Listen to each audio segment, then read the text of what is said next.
Hi everyone, welcome back to the channel. I know it's been a minute, like over 4 years kind of a minute since I made my last video. You know, life, kids, projects, all the usual reasons. Now I'm back, hoping to make more regular postings of tutorials. So today we'll be doing a tutorial on making a networking call with Swift using native Swift tools like URLSession, Codable, Async Await, and we're going to be doing this with the free NASA API. So NASA provides a bunch of API endpoints for us to use. So in this tutorial, we're going to learn how to get an API key from NASA, then we're going to use it. We're going to fetch some images. We're going to learn how to load images from like a remote URL. We're going to learn how to structure a networking layer. We're going to handle some errors, see the success cases, and get that NASA picture of the day onto your application. Okay, so let's get started. First, we're going to head over to api.nasa.gov.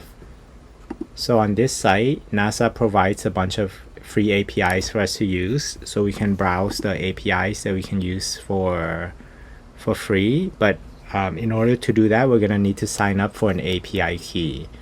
So to get an API key, you just need to put your first name, last name, and your email address. And you will receive an email with your API key. I won't be doing that since I already generated an API key that I can use. So after you do that, you get an API key, and then you should be able to do some requests. So here we have an hourly limit of 1,000 requests per hour. And so that should be plenty for our demo. If you plan to use this more intensively, then you can sign up for a NASA developer key, but for our demo, we're not going to need to do that. So let's browse the API that we'll be using, which is the APOD, Astronomy Picture of the Day API. This is one of the most popular websites. It provides a picture of the day. So it gives a brief description here of the APOD, and there's a full documentation of the API on GitHub, but we won't be going to read that. So here's an example image, and this provides an example of what a HTTP request will look like. So you make a GET call to this base endpoint, and this seems to be the path, and the query parameters that it accepts. So it accepts date, start date, end date, count thumbs, and API key.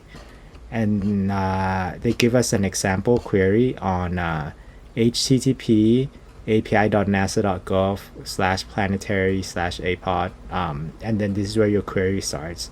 So you pass in your API key equals, instead of the demo key, you would replace that with the API key that you receive from your email. So on a different tab, before we build our application, I'm just going to quickly test this API.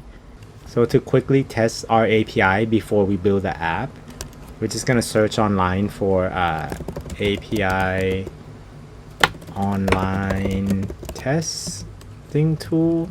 All right.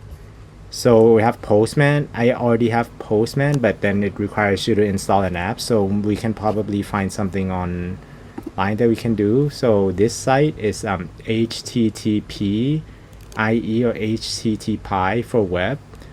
So let's go back to our query. So we can copy and paste. Let's copy this, paste it here. It's a GET request.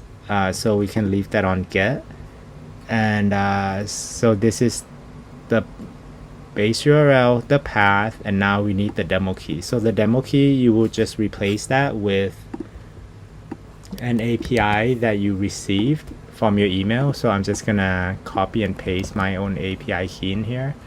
It's gonna send, and let's see what it comes back with.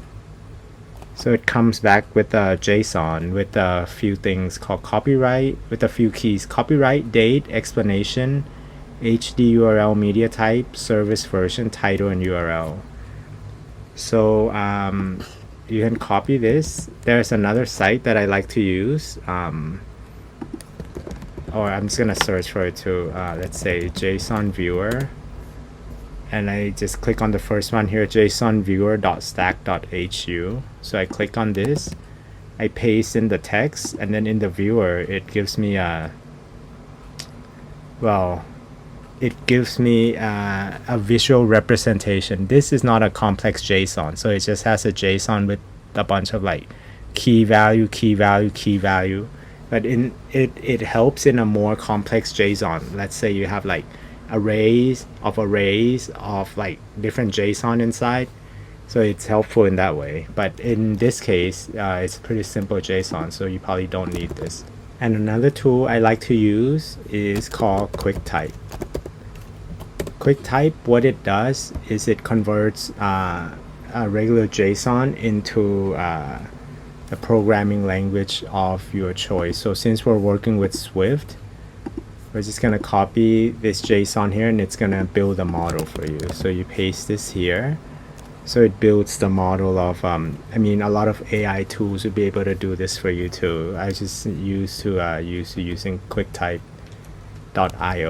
So, oops, excuse me. So I just, I pasted the JSON that we got from that API and pasted here. So it created us a model that we can use. So from that, let's just get started with the project, and then we can start building out our files as we need.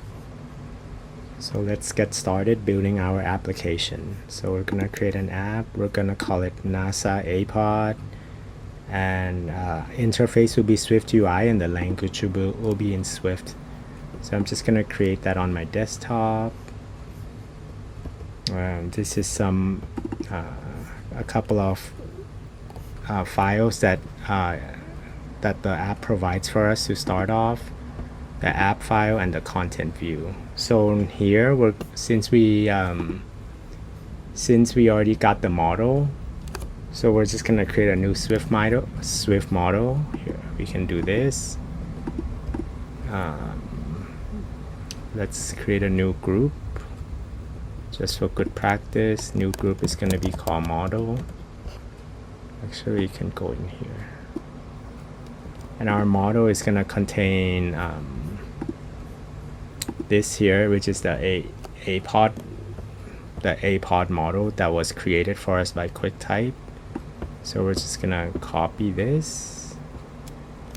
And we're going to create a new file here first. Let's go new empty file.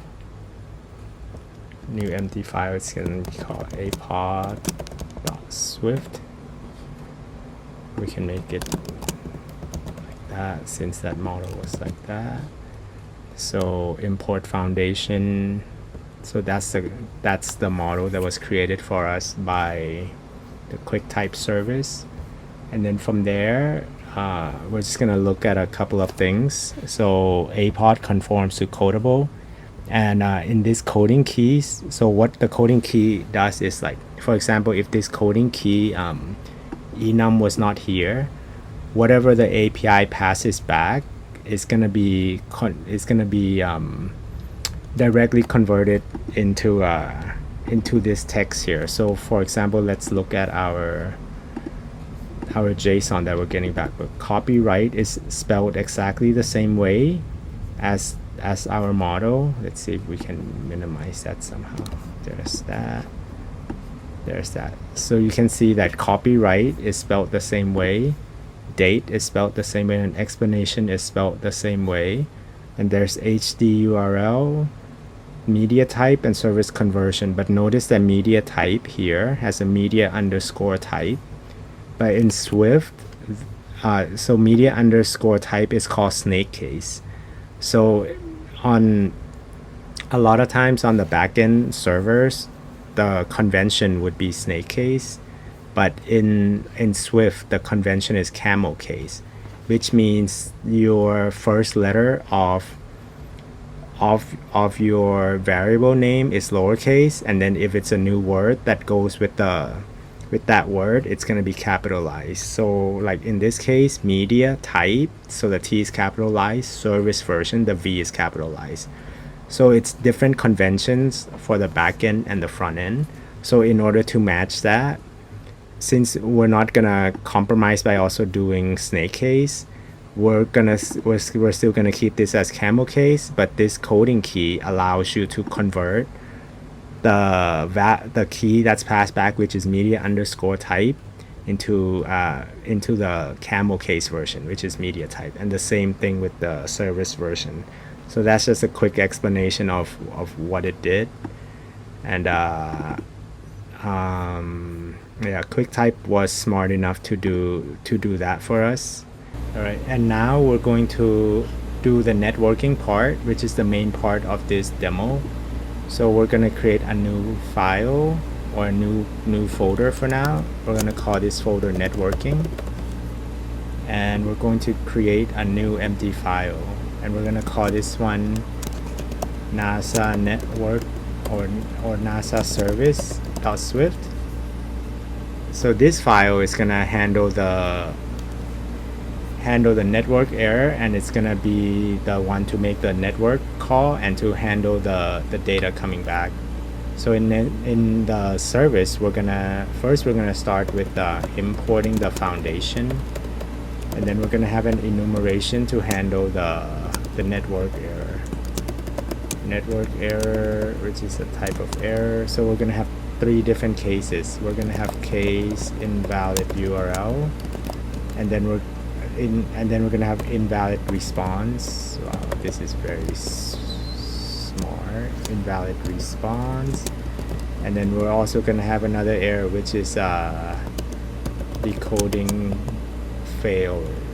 Okay, decoding failure. We'll just call it those 3 cases. And then, so instead of a protocol for NASA service, we're just gonna make a final class NASA service. And in this, whoa, it looks like it wants to auto complete a bunch of stuff for me. Let's see. I don't know how to make it pop back up for me. But so we're gonna have a couple of variables: private let API key, and API key is gonna be our free NASA API key. Let me just copy and paste that here. And then we're also gonna have a base URL.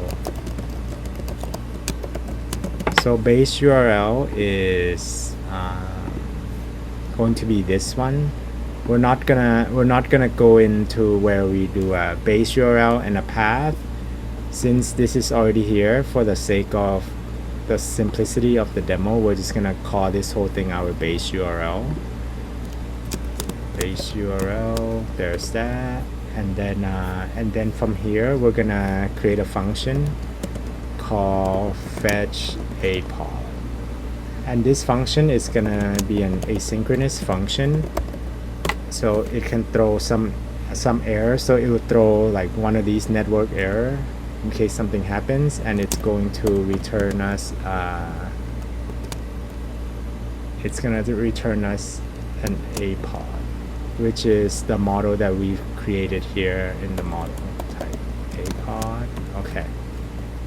So first off, this function, we're gonna build URL components. So guard var components equals URL components, and then we're gonna use the string version from the URL. So it's gonna, first component of the URL is gonna be from the base URL. So we're gonna try to create a component from this URL component, and if that fails, we're just gonna throw the network error dot invalid URL. So that passes, and next we're gonna try to add the queries to our items. So now we're gonna do components dot query items. Query items is, it's like, for example, this call, when we have our base URL here, and this is the start of your query key is API key, and your query value is the API key that's associated with you when you signed up. So for query item, we're just gonna say URL query item name and value. So the name is gonna be actually API key, which is this API underscore key. We can copy that, and then our value is the value of the API key, so we can just do API key here. All right, so that's our query. I mean, for this example, that's the only query we're gonna have, but according to the documentation, we can have a few more things in the query, but in this case we're just gonna have the API key.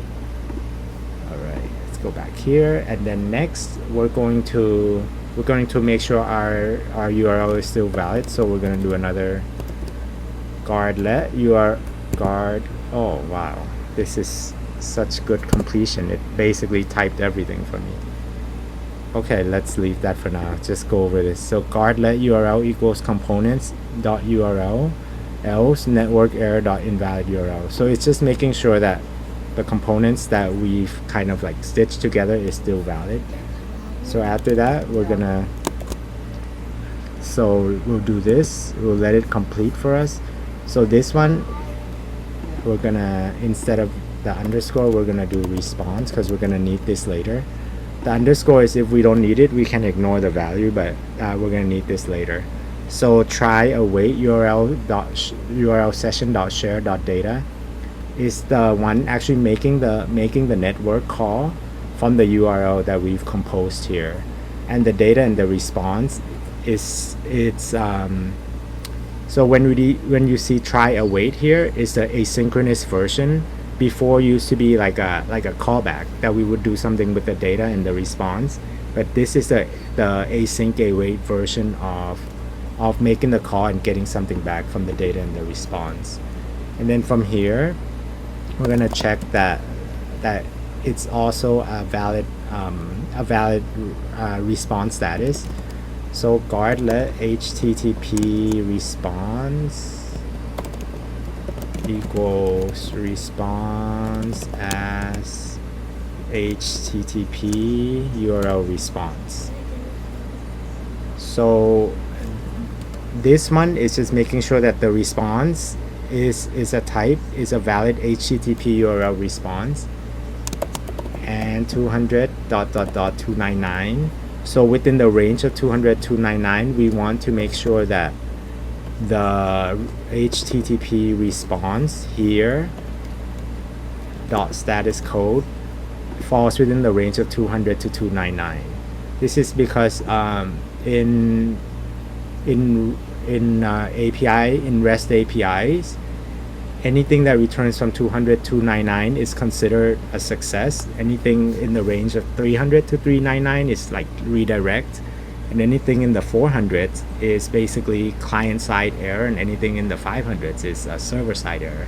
So we want to make sure that our response that we get back falls within the range of 200 to 299.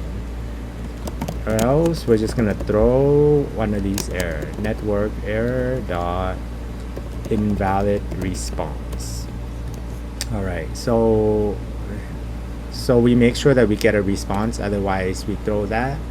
And next we're going to do a do let decoder equals JSON decoder, and then return try decoder dot decode type from. So the type that we're trying to get is the apod.self from the data that we get here. So it's gonna try to convert raw data into our model that we created here, the APOD model, which conforms to Codable. So from there, it's going to, so instead of like doing the older JSON parsing, doing this, defining this as Codable, the magic happens, so that it does it for you without having to query it like element for element. So from that, and we can catch in case it fails here, then we can throw some sort of decoding failure error. So network error dot decoding failure. So that's basically our our NASA service. So from here we saw that we safely built a component, a URL component, and then we make the call, and from here we make an asynchronous call, and we get a date. When we get the data and the response back, we check that the response status code is valid within 200 to 299 range, and we use the data to get a model out of it, to get an APOD model. Next, we're going to create our view model. So here we're going to create a new folder, and we're going to call this folder view model. And inside of the view model folder, we're just going to create a new empty file. We're going to call this one APOD view model. Right, and here we're going to import foundation, and we're going to have a final class called APOD view model, which is going to conform to observable object. We're going to need this for some published property type APOD does not conform to protocol observable objects. Alright, so we'll fix that in a bit.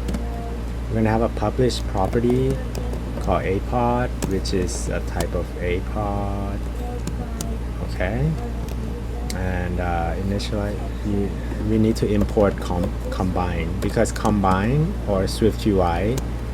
Okay, so published and observable are part of the combine framework. So we need to have those, and then we're going to have another published property. So publish basically means it's like a mini broadcaster. So like if these properties updates, the interested parties can get notified right away. And we're gonna put all these on. We're gonna mark the whole class as a main actor. So what that means is if any of these changes happen, the other classes that are interested can get notifications, and all the changes that are done will be done on the main thread, which is basically what we need to update the views. So we have that, and we're going to have another variable called isLoading, and it's going to be initialized to false. And then we're also going to have another published variable called error message to handle the error. So in our case, right now the error handling is going to be very simple. Since it's a demo, it's just going to show a text that there's an error, and we're going to create an instance of the NASA service. So private let service equals NASA service, and then from here we're going to create a function called load APOD, which is, we're going to mark this as asynchronous function also, since we're going to be calling the fetch APOD, which is an asynchronous function. So in load APOD, we're just going to mark the isLoading variable to true. So if you've called the load APOD function, instead of isLoading is false, we're going to mark it true, and error message is nil, because right now we haven't encountered any error yet. And so we're gonna do APOD equals try await, and then we're gonna do service.fetch APOD. Okay, so service.fetch APOD, since it's an asynchronous function, we need to call it with the try await. And it's giving me an error because we haven't error throws are not handled, so we're going to do a catch. And then so if there's an error coming from here, then we're going to update the error message to be couldn't load today's picture, please try again. Okay, so that's just a quick error message that gets updated if fetch APOD throws an error. So otherwise we're gonna get something from here. And then so once we're done, we're just gonna set the isLoading state back to false because we're done loading. Alright, so that was the whole view model that was the whole APOD view model. Alright, now it's time to put everything together and put it on screen. So far we've created our APOD view model, we have our NASA service, we have our APOD model, and now we have to connect it up to the view. So let me do show editor only. So now we're going to modify our view. So our view is going to have our view model, private var view model equals APOD view model. But we're gonna declare this with the state object property wrapper. What state object is basically telling you that you own this view model, you own this APOD view model. So we have that, and so in our body, instead of just a VStack, we're gonna have a NavigationStack. And our NavigationStack, let me just remove this for now. Our NavigationStack is gonna contain a scroll view, and so we're gonna show if view model dot is loading. So if it's loading, we're gonna show a progress view, and our progress view is just gonna say loading today's picture, and or else if there's an error message, then we're going to display a text which is error message. Okay. Or else if let apod equals view model dot apod. So if we did get something back from the apod, then we're going to create a VStack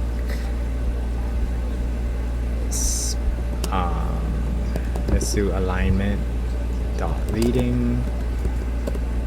So we're gonna have a VStack, and then we're gonna do an async image with the instantiator taken in a URL, which is the URL that we'll be getting from the apod.url. So URL from the value of apod.url. So from there, so when we get our image back, we're going to do something with the image that we get back. So here, basically what the code is, if the view model is loading, we're just going to show a progress view saying loading today's picture. And if we get an error message back, it's just going to have a text error message. We can do red just to make it stand out. So we can do foreground style dot red. And so after that, if it's not loading and if there's no error and if APOD is available, then we're gonna have a VStack and we're gonna load the URL with the async image. That's how we're gonna get the image, and then we're gonna show image dot resizable, image dot resizable dot scale to fit. So it's gonna fit its parent, and also we're gonna, let's say we're gonna clip shape, and then the shape we're just gonna do a corner radius or rounded rectangle, and then corner size. We won't do corner size. We'll do corner radius. So it's gonna give the image a nice curve around the radius, size 12. Let's see. Value async image face has no member resizable. Let's see. So we're gonna put our placeholder, which is a progress view. All right. See if that gets rid of the error. All right. So from there, we can build, and from now we're just gonna do a dot task. Dot task is similar to a dot on appear. So basically when the view appears, we're gonna do a task. Previously, before the dot task came out, people had to do dot appear and then wrap the, people had to do something like this, like a dot on appear, and in the on appear, so in the on appear they would have to wrap it in a task like this. But so dot task basically does the same thing. Okay, so in our dot task we're just gonna call await, because dot task is for making asynchronous call. View model dot load APOD. So from there we can run it, see what happens. So you saw a quick loading bar here, and it's loading, couldn't load today's picture, please try again. So there's some sort of error, because we saw it says loading today's picture, and then an error appeared and it shows an error message here. So we can dive a little bit deeper into it and see what's producing this error. So let's look at the service. So in the service, there's a few places that can throw errors. If the component is not built right, the URL is not built right, or if it's an invalid response, which is like the status code is not between 200 and 299, or if there's a decoding failure or decoding error where the data that we get back couldn't properly be fitted into this apod.self.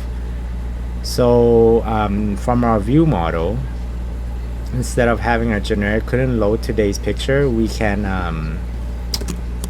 create another catch case to kind of see like what kind of error this is. So we're just gonna say let error as network error, and then from there we're gonna switch on error. So we have different cases. We have 3 different cases, which is like invalid URL, error message equals invalid URL. Alright, let's say case dot, we have an invalid response, so we're gonna just do invalid response and case dot decoding failure. So the message is gonna be fail to decode response, invalid response, or invalid URL. Okay, so we've got, okay, so this is for that. Okay, so we added another catch case, and if none of these, if the error that we get is not a part of network error, it's something else, so it's going to be the generic message. So hopefully this will help us figure out what the error is and what is causing the issue here. So now it's loading, and then it says invalid response. Invalid response is a dot invalid response, so we go back to our NASA service and we see which one is.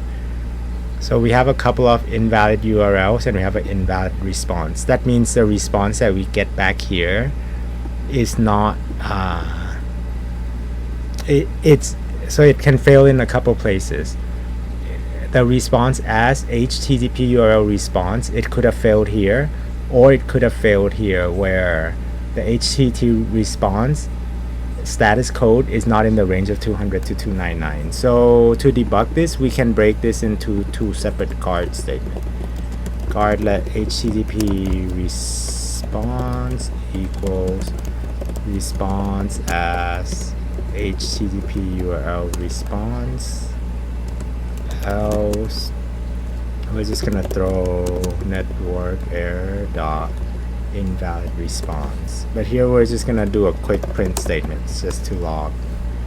We just call this invalid response 0, and then we're gonna do another guard statement, assuming this one passes through. So we're gonna do guard let or guard 200 dot 299 dot contains HTTP response dot status code, else throw another one of these, throw network error dot invalid response also, but now we're gonna print invalid response,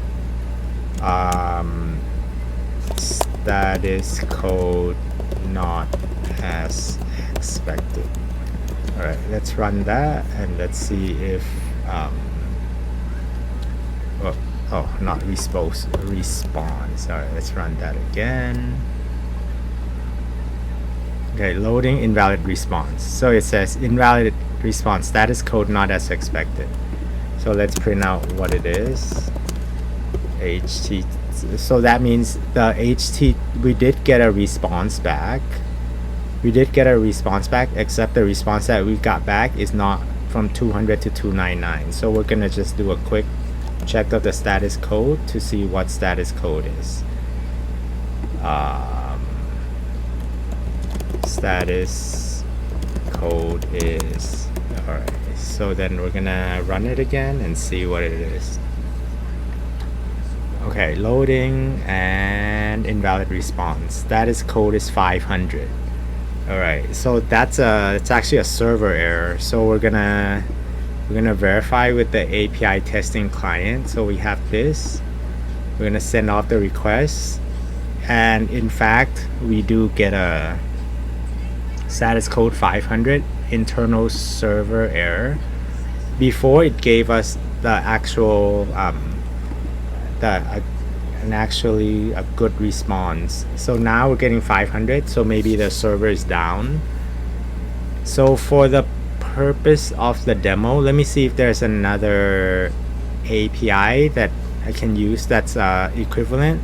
So if we do that, we're probably just gonna have to end up modifying the service a little bit, maybe change up the base URL, and then we'll probably have to modify the model a little bit, which shouldn't be that bad. So then you can actually also see how easy it is. So this one, if the model, okay, so this one so far, it's pretty good so far, except we weren't able to load the URL just because the server was down.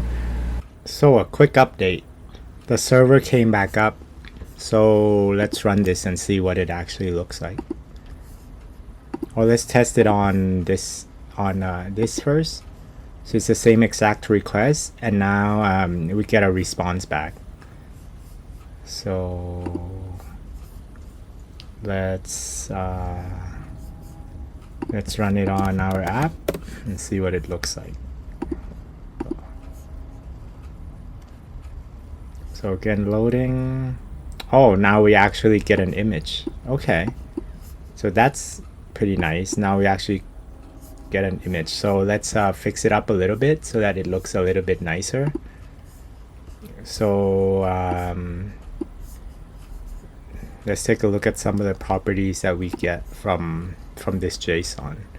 So we have copyright, date, explanation, media type, service version, title, and URL. So maybe everything was put into here into our APOD model.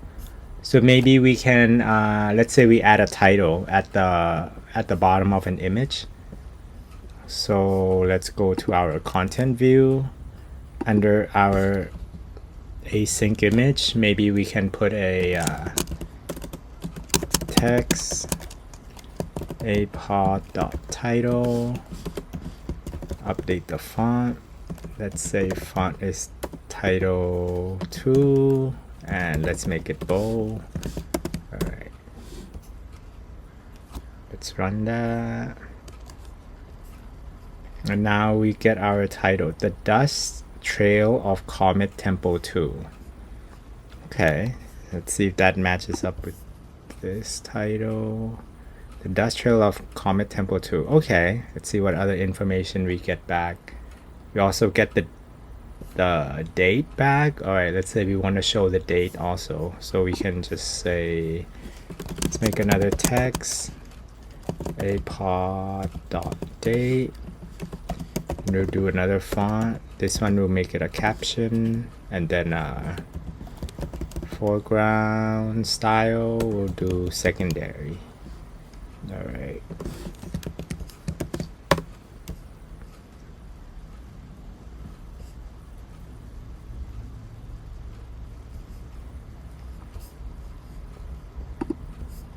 Okay, so here's the date.